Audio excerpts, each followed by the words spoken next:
As-tu déjà ressenti le mépris de quelqu'un qui ne valorise ni qui tu es, ni ce que tu représentes? C'est une expérience qui peut être douloureuse, mais aussi une occasion de redécouvrir ton pouvoir intérieur.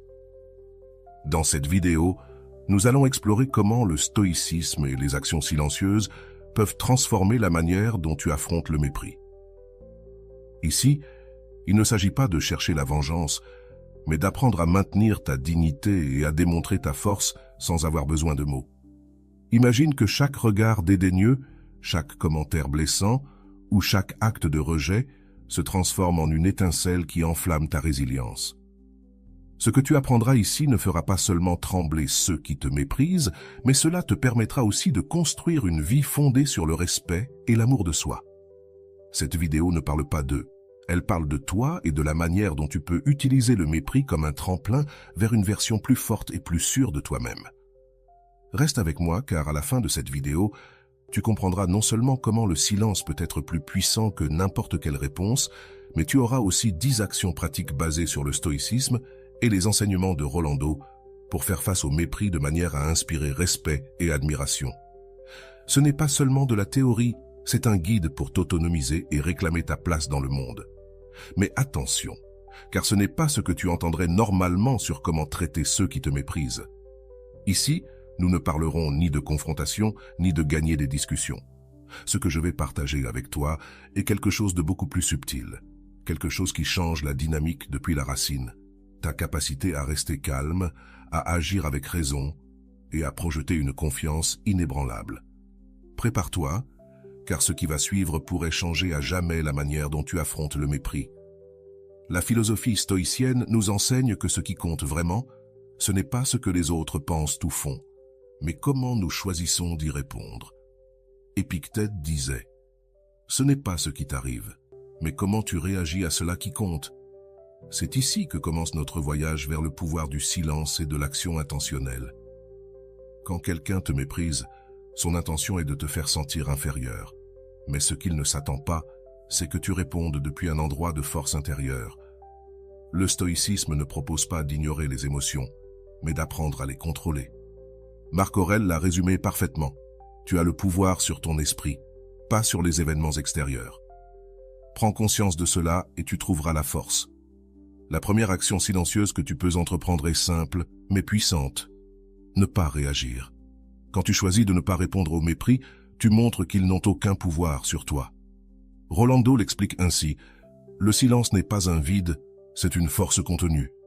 C'est la manière de déclarer ta valeur sans gaspiller de l'énergie pour ceux qui ne la méritent pas. » Dans les prochaines sections, nous explorerons comment ces actions silencieuses peuvent changer non seulement ta perception de toi-même, mais aussi la façon dont ceux qui te méprisent te voient. Mais attention, car il y a quelque chose que tu n'as peut-être pas encore pris en compte et qui pourrait transformer complètement ta façon de gérer ces situations. Ne pars pas, car ce qui suit ne sera pas seulement révélateur, mais aussi profondément pratique. Avant d'aller loin, je te serais reconnaissant si tu pouvais liker la vidéo, cela m'aiderait à continuer de diffuser cette philosophie. Si tu n'es pas encore abonné, je te recommande de t'abonner et d'activer la cloche pour ne manquer aucune vidéo. Lorsque tu fais face au mépris, le stoïcisme nous offre des outils pratiques qui vont bien au-delà des mots. Cette approche ne cherche ni la vengeance ni la confrontation, mais repose sur des actions silencieuses qui renforcent ton caractère et protègent ta dignité. Celles-ci ne te bénéficient pas seulement à toi, mais altèrent aussi la perception de ceux qui te méprisent, car elles brisent le cycle des attentes et des réactions émotionnelles. Épictète disait « Rappelle-toi que ce ne sont pas les événements extérieurs qui nous perturbent, mais notre interprétation de ceux-ci. Ce principe est essentiel pour affronter le mépris avec sérénité. Si tu choisis de ne pas interpréter les actions des autres comme un reflet de ta valeur personnelle, tu reprends le contrôle. À partir de là, les actions silencieuses que nous allons explorer ont pour but de te redonner le pouvoir sur toi-même. Première action. Ne réagis pas impulsivement. Lorsque quelqu'un te méprise, son objectif est souvent de te provoquer, de te faire douter de toi-même ou de te sortir de ton centre. La réaction immédiate peut être de vouloir te justifier ou confronter la personne. Mais Marc Aurèle nous rappelle, tu as du pouvoir sur ton esprit, pas sur les événements extérieurs. Prends conscience de cela, et tu trouveras la force. Garder le silence et ne pas réagir montre que tu ne leur donnes pas le pouvoir de contrôler tes émotions. Rolando complète cette idée en disant « Le silence n'est pas une forme de fuite. C'est un choix conscient de ne pas entrer dans un jeu qui ne fait que drainer ton énergie. » Chaque fois que tu choisis de ne pas répondre, tu envoies un message clair. « Je n'ai pas de temps pour cela. » Ce silence brise les attentes de ceux qui cherchent ta réaction et te donne de l'espace pour agir depuis un endroit calme. Deuxième action, réfléchis à ta valeur. Le mépris active souvent nos insécurités les plus profondes, nous faisant douter de notre valeur. Cependant, Sénèque disait « Personne ne peut te faire sentir inférieur sans ton consentement. » Lorsque tu choisis de réfléchir au lieu de réagir, tu réaffirmes que ta valeur ne dépend pas de l'opinion des autres. Rolando l'exprime ainsi « Le mépris n'est pas un reflet de ta valeur, mais des limitations de celui qui le projette. » Lorsque tu comprends cela, tu te libères de la nécessité de prouver quoi que ce soit. Réfléchir à ta propre valeur est un acte de soin de soi et une déclaration silencieuse de dignité. Troisième action, établis des limites invisibles. Le stoïcisme nous enseigne l'importance d'établir des limites claires, pas seulement avec des mots, mais avec des actions. Épictète affirmait « L'homme qui se respecte lui-même n'a pas besoin de parler de ses limites, il les vit. » Établir des limites invisibles signifie décider quels comportements tu acceptes et lesquels tu refuses, sans avoir besoin de rentrer dans des discussions. Rolando ajoute « Ta paix est ta priorité absolue. Lorsque tu choisis de ne pas t'impliquer dans des dynamiques qui compromettent ton bien-être, tu établis une limite claire et ferme. Ce type d'action ne nécessite pas de confrontation. Tu agis simplement depuis un endroit de respect envers toi-même. Quatrième action, concentre-toi sur ta croissance. L'une des meilleures façons de répondre au mépris est de rediriger ton énergie vers des activités qui te renforcent et te font grandir. Marc Aurèle disait « Fais ce que tu dois faire, mais fais-le avec excellence. » Au lieu de perdre du temps et de l'énergie avec ceux qui te méprisent, concentre-toi sur la construction d'une vie qui reflète tes valeurs et tes aspirations. Rolando résume cela de manière percutante. La meilleure réponse à ceux qui te méprisent est de leur montrer que leur opinion n'a aucun impact sur ton progrès. Lorsque tu choisis de grandir plutôt que de t'enliser dans le mépris, tu envoies un message puissant, non seulement à eux, mais aussi à toi-même. Cinquième action. Utilise le mépris comme motivation silencieuse. Le mépris peut être une source de motivation, non pas pour prouver quoi que ce soit aux autres, mais pour te réaffirmer que tu es capable de surmonter tous les obstacles. Sénèque disait « L'âme se renforce dans l'adversité.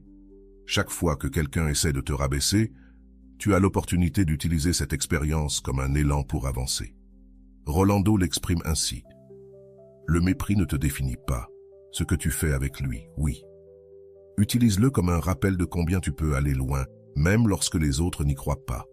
Cette action silencieuse transforme une expérience négative en un outil de croissance personnelle. » Ces 5 premières actions ne t'apportent pas seulement une protection contre l'impact émotionnel du mépris.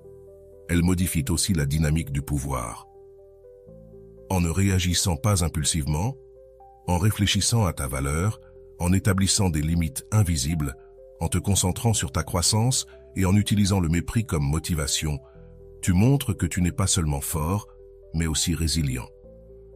Dans la prochaine partie, nous explorerons 5 actions supplémentaires qui te permettront d'approfondir encore ces pratiques et de renforcer ta capacité à affronter n'importe quel mépris avec sérénité et dignité. Parce que ce qui vient ne te donnera pas seulement du pouvoir, mais te montrera aussi comment ces actions silencieuses peuvent transformer non seulement tes relations, mais ta vie entière. Dans cette section, nous continuerons d'explorer les actions silencieuses qui peuvent faire trembler ceux qui te méprisent, mais plus important encore, renforcer ton caractère et ta dignité. Ces 5 dernières actions sont conçues pour transformer non seulement la manière dont tu gères le mépris, mais aussi la façon dont tu te perçois. Ce sont des outils pratiques inspirés de la philosophie stoïcienne et des principes de l'amour de soi que Rolando enseigne. 6e action. Sois comme une pierre grise. La technique de la pierre grise est une stratégie de détachement émotionnel.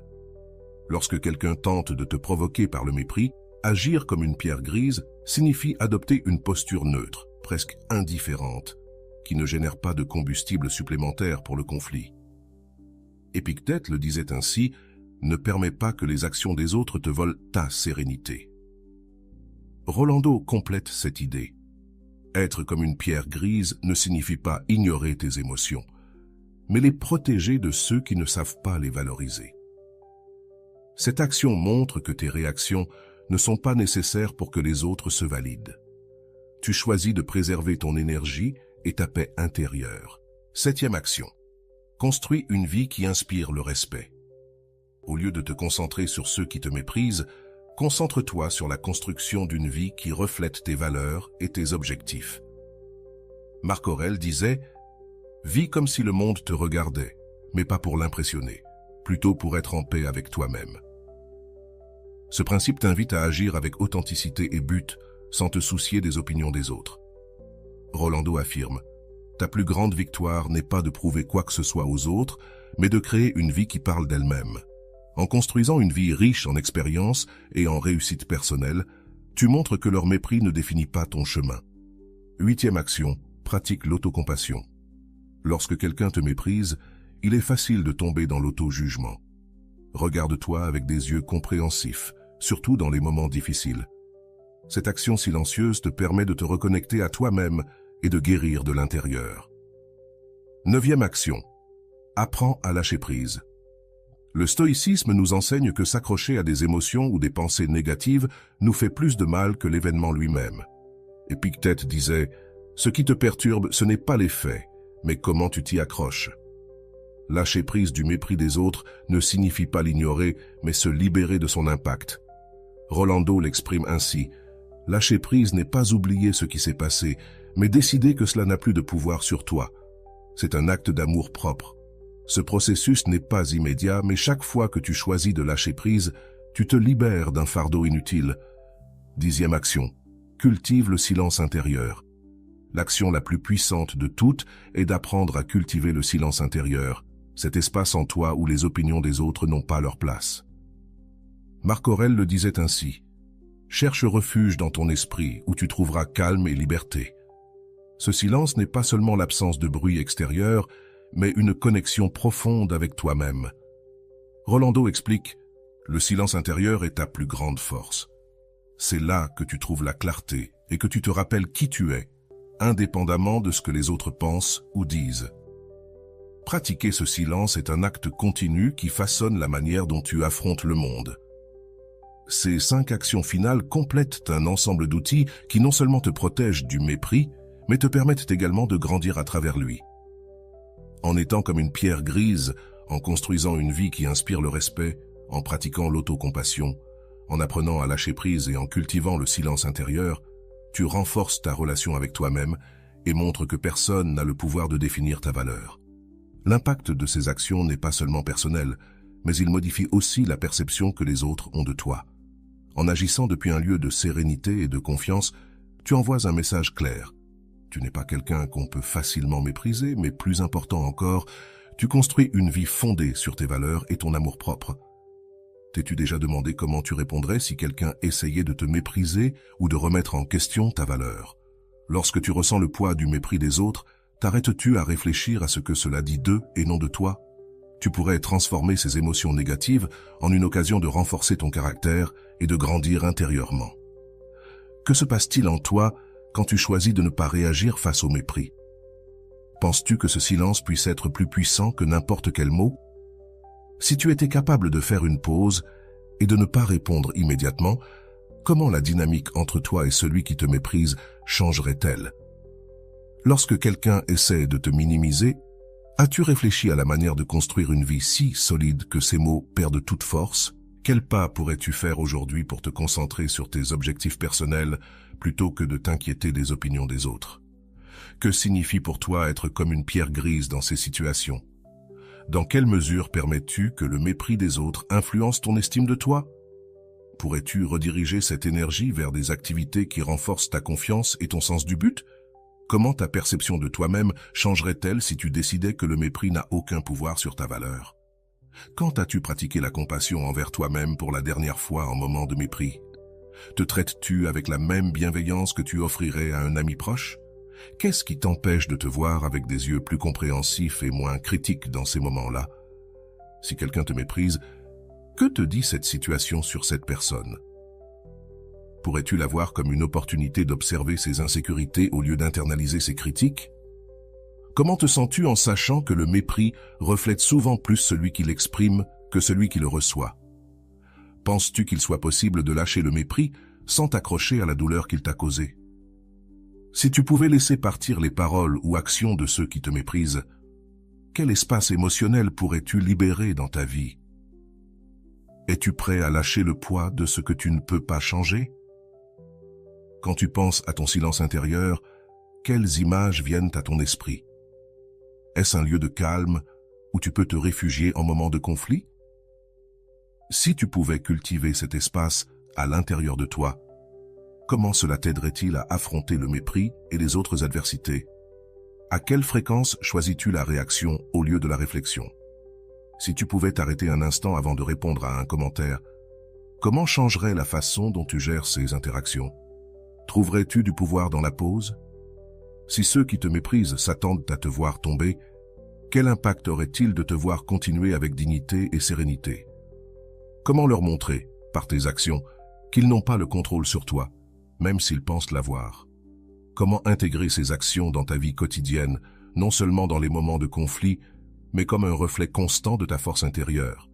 Que signifie pour toi vivre une vie qui inspire le respect et ne dépend pas de l'approbation externe? Que ferais-tu différemment si tu savais que ta réaction au mépris n'est pas une obligation mais un choix? Comment ta vie changerait-elle si tu voyais chaque interaction comme une occasion de réaffirmer ta paix intérieure et ton amour-propre? Ces questions sont une invitation à réfléchir et, plus important encore, à agir. Les actions silencieuses que nous avons explorées ne sont pas des théories abstraites. Ce sont des outils que tu peux utiliser dès aujourd'hui pour transformer la façon dont tu affrontes le mépris et comment tu te relates à toi-même. Es-tu prêt à faire ce pas? Clara avait toujours été une personne en quête de validation des autres. Depuis petite, elle avait appris que plaire était son meilleur moyen d'éviter les conflits et de maintenir des relations. Mais ce jour-là, quelque chose en elle changea. Elle était assise dans une salle de réunion face à un groupe de collègues lorsqu'elle entendit Rodrigo, son patron, faire un commentaire qui transperça sa confiance comme une dague. Il est évident que certaines personnes ne sont pas à la hauteur des attentes. Mais bon, nous ne pouvons pas tous briller, dit Rodrigo en lançant un regard furtif vers Clara. Le silence dans la salle fut assourdissant. Clara sentit tous les regards se poser sur elle, mais personne ne dit rien. Ce n'était pas la première fois que Rodrigo faisait des remarques méprisantes, mais cette fois-ci, cela se sentit différemment. Tandis que son cœur battait fort et qu'une boule se formait dans sa gorge, quelque chose en elle décida qu'elle ne réagirait pas de manière habituelle. Elle n'allait pas se justifier ni discuter. Au lieu de cela, elle choisit de garder le silence. Ce soir-là, Clara rentra chez elle, avec les paroles de Rodrigo encore résonnant dans son esprit. Elle s'assit sur le canapé, ouvrit son ordinateur portable et chercha une vidéo qu'elle avait vue sur YouTube quelques semaines auparavant, intitulée « Faire trembler ceux qui te méprisent avec des actions silencieuses ». La voix calme de Rolando remplit la pièce. Le mépris n'a aucun pouvoir sur toi, à moins que tu ne lui en donnes. Lorsque quelqu'un te méprise, il ne parle pas de toi, mais de ses propres insécurités. Choisis de ne pas réagir et observe comment cette dynamique commence à changer. Clara respira profondément. Il y avait quelque chose dans ces mots qui résonnait en elle. Elle décida d'appliquer la première action, ne pas réagir impulsivement. Tandis qu'elle regardait la vidéo, Rolando continuait en expliquant. La force ne réside pas dans l'affrontement avec ceux qui te méprisent, mais dans le fait de ne pas permettre à leur mépris de toucher ta dignité. Le lendemain, Clara revint. Rodrigo ne tarda pas à faire un autre commentaire sarcastique sur l'un de ses projets. Cette fois, Clara le regarda directement, resta calme et ne dit rien. Son silence sembla déstabiliser Rodrigo, qui était habitué à ce qu'elle essaie de se justifier ou de se défendre. Mais cette fois, il n'obtint rien. C'était comme s'il avait lancé un dart qui se dissipa dans l'air. Pendant le déjeuner, Clara partagea ce qui s'était passé avec son amie Laura. « Comment tu peux rester silencieuse ?» demanda Laura, visiblement contrariée. « Tu devrais l'affronter. »« Je ne vais pas jouer à son jeu, » répondit Clara tranquillement. « Ce n'est plus une question de lui, c'est une question de moi. » Laura fronça les sourcils, mais ne persista pas. Clara savait que son amie parlait par souci, mais elle comprenait aussi que répondre ne la mènerait nulle part. Elle avait pris la décision de protéger sa paix, et ce silence était sa première barrière. Cet après-midi-là, alors qu'elle travaillait à son bureau, Clara reçut un email de Rodrigo demandant des changements inutiles sur un projet déjà approuvé. Clara ressentit la familiarité de la frustration, mais se rappela la deuxième action, réfléchir à sa valeur. Elle se leva, sortit dans le couloir et prit une grande inspiration. « Ce n'est pas à moi, dit-elle. Ma valeur ne dépend pas de son approbation. » Lorsqu'elle retourna à son bureau, elle décida d'aborder le projet avec calme sans se laisser submerger par la situation. Ce n'était pas sa mission, mais un choix conscient de ne pas alimenter le conflit. Le soir même, Clara rouvrit son ordinateur portable pour écrire dans son journal. Elle nota « Aujourd'hui, j'ai choisi ma paix plutôt que mon orgueil. Je n'ai pas réagi, et bien que cela ait été difficile, je sens que j'ai gagné quelque chose de plus précieux, le contrôle sur moi-même. » En écrivant, elle se souvint d'une autre phrase de Rolando. « Ton silence n'est pas une défaite, c'est une déclaration que ta valeur n'est pas en jeu. » L'impact du silence de Clara ne passa pas inaperçu. Rodrigo commença à se montrer mal à l'aise dans ses interactions avec elle, ne recevant pas les réactions qu'il attendait. Ses tentatives de mépris semblaient perdre de leur force. Mais le plus important fut la manière dont Clara commença à se voir elle-même. Pour la première fois, elle sentait qu'elle récupérait le pouvoir qu'elle avait laissé entre les mains des autres pendant si longtemps. Cependant, ce n'était que le début de sa transformation. Dans la prochaine partie, nous verrons comment Clara approfondit les actions silencieuses, affrontant de nouveaux défis et découvrant la véritable force qui se trouvait en elle. Le lendemain matin, Clara se réveilla en se sentant différente. Il y avait quelque chose à l'intérieur d'elle qui n'était pas là auparavant, une calme qui l'enveloppait comme un bouclier invisible. En se préparant pour aller au travail, elle se rappela une des phrases de Rolando qu'elle avait notées dans son journal. « Ta dignité n'a pas besoin de mots pour se manifester. Elle se reflète dans tes actions et dans la manière dont tu choisis de faire face au monde. » Ce jour-là, Rodrigo revient à ses habituels commentaires méprisants. Lors d'une réunion, tandis qu'ils examinèrent les progrès du projet, il lança une moquerie sur un graphique que Clara avait préparé. « C'est ça le meilleur que tu puisses faire. Peut-être devrions-nous demander à quelqu'un d'autre de le revoir. » Clara le regarda tranquillement, prit une grande inspiration et d'une voix ferme mais calme répondit « Le graphique répond aux objectifs que nous avons fixés. Si tu as une suggestion spécifique, je peux la prendre en compte. » Rodrigo sembla surpris par sa réponse. Ce n'était pas la réaction qu'il attendait. Il n'y avait ni justification ni confrontation, juste une assurance tranquille qui désarma son intention de dénigrer. Les autres dans la salle semblèrent remarquer le changement chez Clara, et certains acquiesçaient discrètement en signe de soutien. Cet après-midi-là, Clara déjeuna avec Laura, qui était visiblement impressionnée. « Qu'est-ce qui t'est arrivé ?» demanda Laura.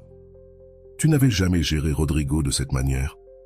J'ai décidé que je ne vais plus laisser ses commentaires définir comment je me sens avec moi-même, » répondit Clara en souriant et en prenant une gorgée de son café. « Je pratique ce que j'ai appris de Rolando. C'est un processus, mais je me sens plus forte. » Laura la regarda avec admiration. « Je veux apprendre ça aussi. Tu m'inspires, Clara. » Au cours des semaines suivantes, Clara commença à appliquer davantage des actions silencieuses qu'elle avait apprises. Elle se rappela de la troisième action, établir des limites invisibles. Un jour, Rodrigo lui assigna une tâche qui ne faisait pas partie de ses responsabilités, quelque chose qu'elle aurait accepté sans questionner auparavant. Cette fois, Clara décida qu'elle ne le ferait pas. Elle s'approcha de Rodrigo et, d'une voix sereine, dit « Je comprends que cette tâche soit importante, mais elle ne fait pas partie de mes responsabilités. Je suggère qu'elle soit assignée à une autre personne. » Quelqu'un de plus adapté à cela, Rodrigo la regarda clairement contrarié, mais il ne put argumenter contre elle. Clara avait parlé depuis un endroit de sécurité, sans avoir besoin de justifier sa position. Sa réponse n'était pas seulement ferme, mais aussi respectueuse, ce qui rendait difficile toute représaille. Cette nuit-là, en écrivant dans son journal, Clara réfléchit au pouvoir des limites.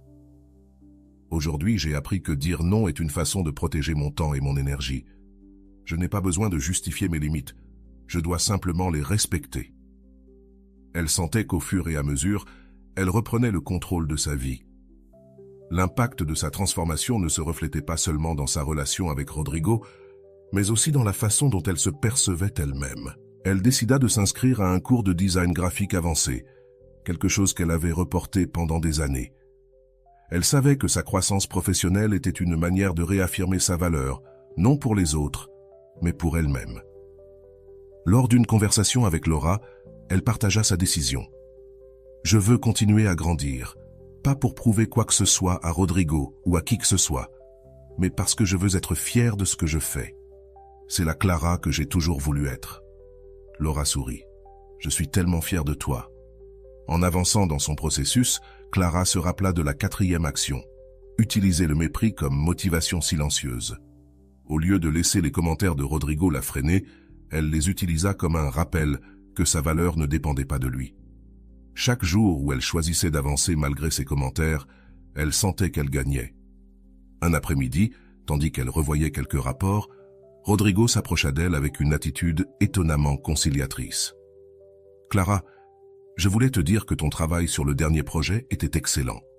Beau travail. » Clara le regarda, surprise par ces mots. Elle savait que ce n'étaient pas des excuses, mais elle ne s'attendait pas non plus à recevoir un compliment de sa part. « Merci, Rodrigo. J'apprécie que tu le reconnaisses. » Sa réponse fut simple, sans émotion excessive ni sarcasme.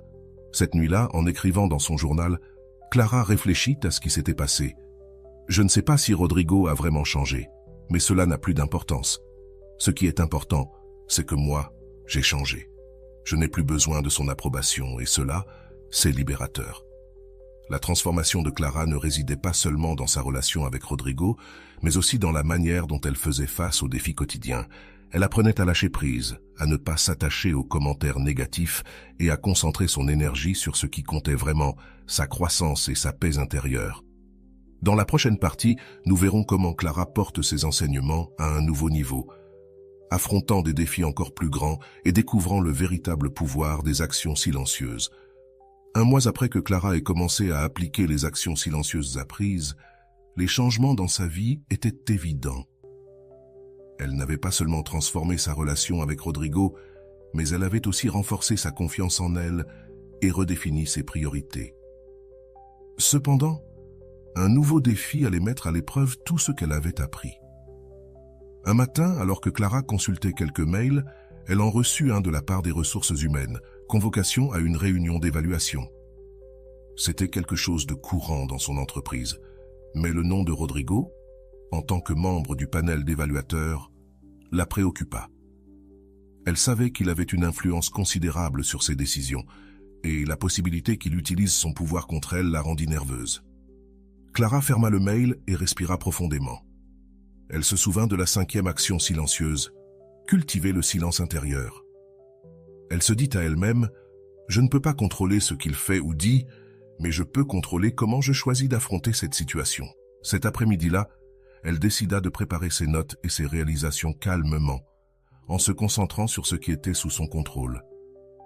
Le jour de la réunion, Clara entra dans la salle avec une attitude calme et confiante. Rodrigo était là, avec 2 autres évaluateurs. Ils commencèrent à examiner ses performances, et pendant qu'ils parlaient, Rodrigo fit un commentaire subtilement dépréciatif. « Il semble que Clara ait eu quelques hauts et quelques bas, mais je suppose que nous apprenons tous, n'est-ce pas ?» Clara ressentit un pincement de contrariété, mais au lieu de réagir, elle choisit de répondre avec sérénité. « Il est vrai que nous sommes tous en apprentissage, et dans mon cas, j'ai utilisé ces moments comme des opportunités pour m'améliorer. Voici quelques exemples concrets de la façon dont j'ai surmonté ces défis. » En exposant ses réalisations, Clara remarqua que les autres évaluateurs semblaient impressionnés par sa préparation et son professionnalisme. Même Rodrigo resta silencieux. Sans trouver d'espace pour l'interrompre, à la fin de la réunion, l'un des évaluateurs commenta « Clara, tu montres une croissance notable. Continue comme ça. » Lorsqu'elle sortit de la salle, Clara ressentit un mélange de soulagement et de fierté. Elle avait affronté le défi avec dignité, et avait gardé le contrôle de ses émotions. Ce soir-là, elle écrivit dans son journal « Aujourd'hui, j'ai appris que la meilleure manière d'affronter le mépris est de laisser mes actions parler pour moi. Le silence n'est pas de la passivité, c'est du pouvoir. » Quelques jours plus tard, Laura l'invita à prendre un café pour célébrer la fin de l'évaluation. « Comment tu t'es sentie ?» demanda Laura en prenant une gorgée de son latte. « Honnêtement, nerveuse au début, mais à la fin, j'ai senti que j'étais prête. Rodrigo a essayé de me faire vaciller, mais il n'a pas pu. Je crois qu'il comprend enfin qu'il n'a plus de pouvoir sur moi. »« C'est incroyable, » répondit Laura. « Vraiment, tu es un exemple. » Laura sourit avec admiration. « Tu sais, je crois que j'ai aussi besoin d'appliquer ces actions dans ma vie. » Clara rit doucement. « C'est un processus, mais ça en vaut la peine. Je me sens plus en paix avec moi-même que jamais. » Les semaines passèrent, et Clara commença à remarquer que Rodrigo interagissait avec elle différemment. Il ne faisait plus de remarques méprisantes ni ne tentait de la rabaisser en public. Bien qu'il soit toujours réservé, son attitude envers elle semblait plus neutre, presque respectueuse. Clara savait que ce n'était pas parce qu'il avait changé, mais parce que son comportement ne suscitait plus les réactions qu'il attendait. Un après-midi, alors que Clara rangeait quelques papiers sur son bureau, Rodrigo s'approcha. « Clara, je voulais te remercier pour ton travail sur le dernier projet. Tu as très bien travaillé. » Clara leva les yeux, surprise. « Merci, Rodrigo. J'apprécie beaucoup. » Ce fut une interaction brève, mais significative. Clara comprit qu'elle n'avait pas besoin de sa validation, mais que cette reconnaissance était un signe que sa transformation avait eu un impact, même sur lui. Ce soir-là, alors que Clara réfléchissait à tout ce qui s'était passé ces derniers mois, elle ressentit une profonde gratitude envers elle-même d'avoir choisi le chemin du silence et de la force. Elle se souvint des paroles de Rolando. « Le mépris ne peut pas te toucher lorsque tu décides que ta paix intérieure est plus importante que toute opinion extérieure. » Clara avait appris à être la protagoniste de sa propre histoire, et non la victime des actions des autres. Elle avait utilisé le mépris comme un outil pour grandir et redécouvrir sa valeur. Maintenant, elle savait que, peu importe combien de Rodrigo s'apparaîtraient dans sa vie, elle aurait toujours le pouvoir de choisir comment les affronter. Dans les semaines suivantes, Clara partagea ce qu'elle avait appris avec d'autres collègues qui avaient aussi été victimes du comportement de Rodrigo. Sans chercher la vengeance ni encourager le conflit, elle leur montra simplement comment les actions silencieuses pouvaient être une réponse plus puissante que n'importe quelle confrontation. Un jour, Laura lui demanda « Tu te rends compte de combien tu as changé, Clara ? Avant, tu aurais évité toute situation avec Rodrigo, mais maintenant tu inspires les autres. » Clara sourit et répondit « Ce qui compte, ce n'est pas comment les autres te traitent, mais comment tu choisis de te traiter toi-même. Et j'ai choisi que je mérite la paix et le respect. » L'histoire de Clara ne se termina pas par une fin spectaculaire ni un changement radical chez Rodrigo. Elle se termina par quelque chose de bien plus important. Une transformation intérieure qui la préparait à tout défi futur. À chaque interaction, Clara portait avec elle les leçons apprises, montrant que la véritable force ne réside pas dans ce que tu dis, mais dans la manière dont tu choisis de vivre. L'histoire de Clara incarne de manière vivante les principes du stoïcisme appliqués à la vie quotidienne, montrant comment la philosophie ancienne peut offrir des outils pratiques pour affronter les défis modernes.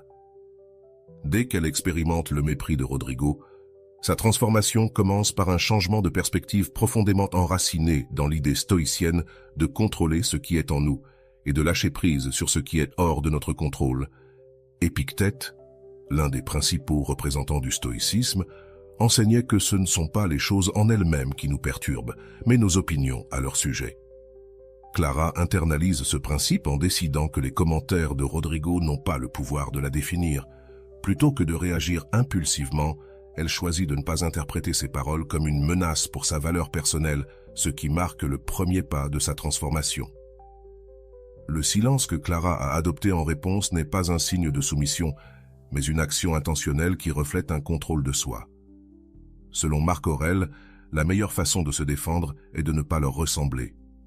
En ne participant pas au jeu de Rodrigo, Clara montre qu'elle n'est pas prête à descendre au niveau du mépris qu'il tente de lui imposer. Ce geste de résistance passive protège non seulement sa dignité, mais désarme également le pouvoir de Rodrigo sur elle. Un autre aspect essentiel du stoïcisme que Clara applique est la pratique de l'introspection. Sénèque disait « Le premier pas vers la paix est de s'observer soi-même ». Clara utilise son journal comme un outil pour réfléchir sur ses émotions, évaluer ses actions et réaffirmer son engagement envers sa propre paix. Cette habitude lui permet de rester connecté à son objectif et de ne pas se laisser emporter par les provocations extérieures. Le concept d'établir des limites invisibles est un autre principe stoïcien que Clara adopte. Épictète conseillait « Prends soin de ton propre esprit, car c'est le seul espace où tu as vraiment du pouvoir ». Lorsque Rodrigo tente de lui assigner des tâches qui ne lui correspondent pas, Clara répond avec fermeté et sérénité, marquant une limite claire sans confrontation. Ce geste ne renforce pas seulement sa position, mais envoie également un message de respect envers elle-même. La capacité de Clara à affronter les actions de Rodrigo sans perdre son calme reflète l'idéal stoïcien de la force émotionnelle. Marc Aurèle écrivait « L'âme forte reste imperturbable, peu importe les circonstances. À travers son silence et sa sérénité, Clara démontre cette force, transformant chaque interaction avec Rodrigo en une occasion de pratiquer le contrôle de soi et la patience. » Clara montre aussi comment le mépris peut être utilisé comme un outil de croissance personnelle. Sénèque disait « L'adversité est un terrain fertile pour la vertu ». Plutôt que de permettre aux commentaires de Rodrigo de la décourager, Clara les utilise comme une motivation pour se concentrer sur son développement professionnel et personnel. En s'inscrivant à un cours de design graphique avancé, Clara montre que son énergie est dirigée vers son progrès, pas vers son détracteur. L'impact du silence de Clara sur Rodrigo reflète également un principe stoïcien. L'indifférence envers les autres est la meilleure façon de leur enseigner. En ne réagissant pas comme prévu, Clara oblige Rodrigo à réévaluer son comportement. Bien que ce changement chez lui puisse ne pas être immédiat ni permanent, son incapacité à déstabiliser Clara montre qu'il a perdu le contrôle qu'il avait sur elle. Clara applique aussi le concept de lâcher-prise, l'un des piliers du stoïcisme. Épictète disait « Ne t'accroche à rien qui ne soit pas sous ton contrôle ». En abandonnant le besoin de justifier ses actions ou de chercher l'approbation de Rodrigo, Clara se libère du poids émotionnel de ses interactions avec lui. Cette action ne la renforce pas seulement, mais la prépare également à affronter de futurs défis avec plus de résilience. L'utilisation par Clara de son journal comme un outil de réflexion est aussi un exemple de l'importance accordée par le stoïcisme à l'écriture et à l'auto-évaluation. Marc Aurèle écrivait chaque jour dans ses méditations pour se rappeler ses valeurs et renforcer son esprit face aux adversités. Clara suit cet exemple en documentant ses pensées et ses émotions, ce qui lui permet de garder son focus et sa clarté. Enfin, l'histoire de Clara montre comment le silence peut devenir un outil de pouvoir. Rolando complète cette idée en disant « Le silence n'est pas du vide, c'est une déclaration disant que ta paix n'est pas en jeu. » À travers sa transformation, Clara démontre que le mépris ne peut pas t'atteindre lorsque tu choisis de prioriser ta paix intérieure plutôt que les opinions extérieures. Dans la prochaine partie, nous explorerons comment les enseignements stoïciens se manifestent dans les actions suivantes de Clara et comment ces actions ne renforcent pas seulement son caractère, mais transforment aussi la dynamique avec ceux qui l'entourent. La deuxième étape du voyage de Clara montre comment sa pratique des actions silencieuses évolue, approfondissant les principes stoïciens tout en faisant face à de nouveaux défis. Ce chapitre de son histoire renforce non seulement son caractère, mais met aussi en évidence comment ses outils influencent son environnement, transformant la dynamique avec Rodrigo et ceux qui l'entourent. L'une des premières manifestations de cette croissance est la capacité de Clara à répondre avec sérénité face aux tentatives de Rodrigo de la rabaisser. Marc Aurèle disait « L'homme fort est celui qui peut contrôler ses émotions, même lorsqu'il fait face à des insultes ou au mépris. » Clara incarne cet enseignement. En affrontant les attaques de Rodrigo, non pas avec de la colère ni des justifications, mais avec des réponses calmes et professionnelles, Clara applique le contrôle de soi. Cela reflète non seulement sa force intérieure, mais commence également à désarmer Rodrigo, qui attendait une réaction différente. Le stoïcisme met l'accent sur l'importance d'agir selon la raison, et non selon l'émotion. Épictète conseillait « Ne laisse pas les émotions gouverner tes décisions ». Clara applique ce principe en abordant la dynamique de travail avec Rodrigo lorsqu'il tente de lui assigner des tâches en dehors de ses responsabilités. Au lieu d'accepter par peur ou de réagir de manière défensive, Clara répond avec clarté et fermeté, précisant que son temps et son énergie sont précieux. L'impact d'établir des limites invisibles est également évident à ce stade de son histoire. Selon Sénèque, le respect commence lorsque l'on respecte ses propres limites. Clara comprend qu'il n'est pas nécessaire de crier ou de confronter pour poser des limites. Ses actions, comme refuser des tâches inappropriées et se concentrer sur ses objectifs, parlent d'elle-même. Cette approche montre que le véritable pouvoir ne réside pas dans l'imposition de sa volonté sur les autres, mais dans la manière de vivre selon ses valeurs. Clara commence également à utiliser le mépris comme motivation pour progresser. Marc Aurèle écrivait « Tout ce qui se passe est une occasion de pratiquer la vertu ». Au lieu de se laisser décourager par les commentaires de Rodrigo, Clara les transforme en un moteur pour améliorer ses compétences et faire avancer sa carrière. En s'inscrivant à un cours de design graphique avancé, elle montre que son objectif est son propre progrès et non les tentatives de Rodrigo pour la rabaisser.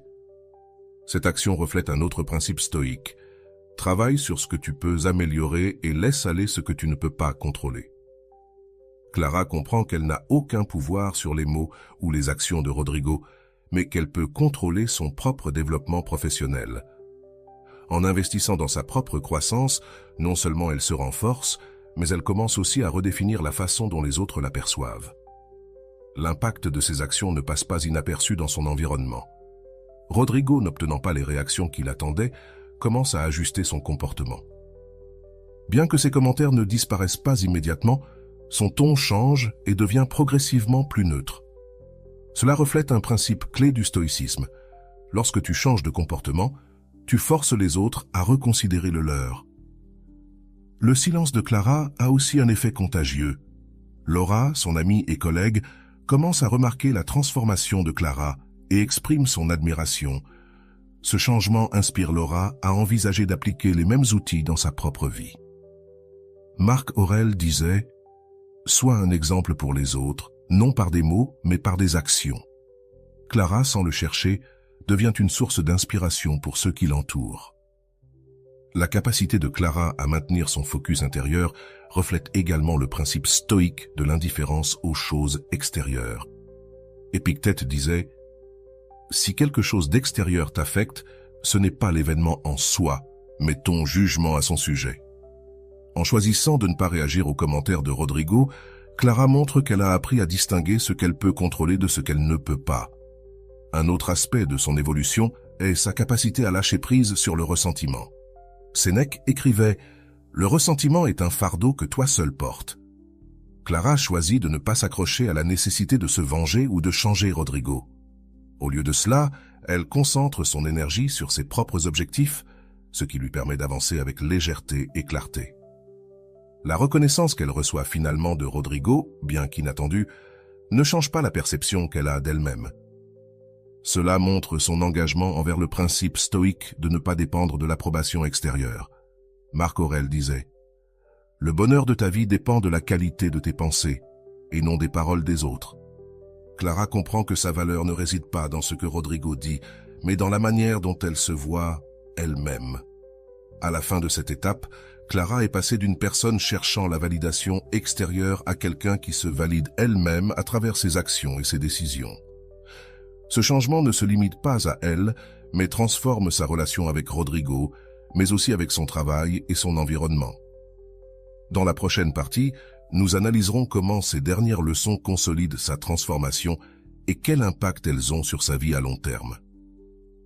La dernière étape du voyage de Clara montre la consolidation de sa transformation intérieure et l'intégration complète des principes stoïciens dans sa vie quotidienne. À mesure qu'elle fait face aux derniers défis avec Rodrigo et continue d'appliquer les actions silencieuses, Clara prouve que son évolution ne consiste pas seulement à apprendre à gérer le mépris, mais à construire une vie fondée sur sa paix intérieure, sa dignité et son objectif. Un moment clé de cette étape est lorsque Clara fait face à l'évaluation professionnelle, une situation qui, par le passé, aurait provoqué une grande anxiété. Épictète disait « Ne t'inquiète pas de ce que les autres pensent de toi, inquiète-toi de ce que toi tu penses de toi-même. Clara applique ce principe en préparant son évaluation depuis un endroit de calme, sans se concentrer sur ce que Rodrigo pourrait dire, mais sur ce qu'elle sait avoir accompli. Cela reflète un profond changement dans son approche mentale. La façon dont Clara gère les remarques méprisantes de Rodrigo pendant l'évaluation est un exemple parfait de ce que Marc Aurèle appelait la force de l'âme. Il disait « Sois comme un rocher contre lequel les vagues frappent, mais qu'elles ne déplacent pas ». Clara répond à ces critiques avec sérénité et professionnalisme, montrant que son estime d'elle-même ne dépend plus de l'opinion de Rodrigo ni de sa capacité à la dénigrer. Un aspect fascinant de cette étape est la manière dont le silence de Clara transforme sa relation avec Rodrigo. Ne recevant pas les réactions qu'il attend, il commence à changer son attitude envers elle, montrant une reconnaissance qui, bien que subtile, fait une différence.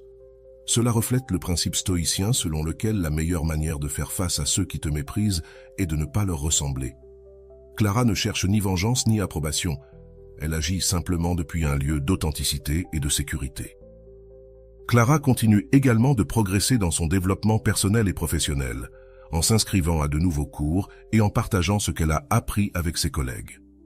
Cicéron disait « La vertu ne doit pas seulement être vécue, mais partagée ». En inspirant d'autres personnes comme Laura, Clara démontre que sa transformation a non seulement un impact sur elle-même, mais aussi sur ceux qui l'entourent. Elle devient un exemple de la façon de gérer les adversités avec dignité et force. La fin de l'histoire de Clara ne réside pas dans le changement de Rodrigo, mais dans la libération émotionnelle qu'elle atteint. Cela reflète l'un des piliers du stoïcisme. Le véritable triomphe ne réside pas dans le changement des autres, mais dans le changement de soi-même. Clara ne se définit plus par les commentaires ou les attitudes de Rodrigo, mais vit une vie qui reflète ses valeurs, ses objectifs et son amour-propre. Réflexion socratique pour vous. T'es-tu demandé comment tu réagirais si tu étais à la place de Clara? Que ferais-tu si quelqu'un dans ton entourage essayait constamment de te dénigrer? Penses-tu que le silence et la sérénité pourraient être plus efficaces qu'une confrontation directe? Comment te sentirais-tu en prenant le contrôle de tes émotions au lieu de laisser les autres le faire pour toi? Que signifie pour toi poser des limites invisibles dans ta vie? Pourrais-tu communiquer ta valeur et ton respect envers toi-même sans avoir besoin d'explications ou de confrontation? Comment changerait la dynamique de tes relations si tu agissais depuis un lieu de calme et d'autocontrôle, comme Clara? Si quelqu'un essayait de te dénigrer aujourd'hui, te concentrerais-tu sur la démonstration de ta valeur ou choisirais-tu de te prouver à toi-même que son opinion ne définit pas qui tu es? Quelles ressources as-tu à ta disposition pour faire face à ces situations? Comment pourrais-tu utiliser le mépris comme une opportunité de grandir plutôt que de laisser cela te stopper? Quand tu regardes à l'intérieur de toi, trouves-tu un endroit de silence intérieur où les opinions extérieures n'ont pas de poids? Si ce n'est pas le cas, que pourrais-tu faire pour le cultiver? Quelle serait ta vie si tu apprenais à maintenir cet espace sacré où seul toi décides de ta valeur? Et voilà, j'espère que vous avez trouvé beaucoup de valeur dans cette vidéo. Merci d'être resté jusqu'à la fin de cette vidéo. J'adore quand vous faites ça. Si vous avez bien compris les enseignements de cette vidéo, vous pouvez écrire en commentaire « Je choisis de garder le silence ». J'espère vous revoir dans une autre vidéo.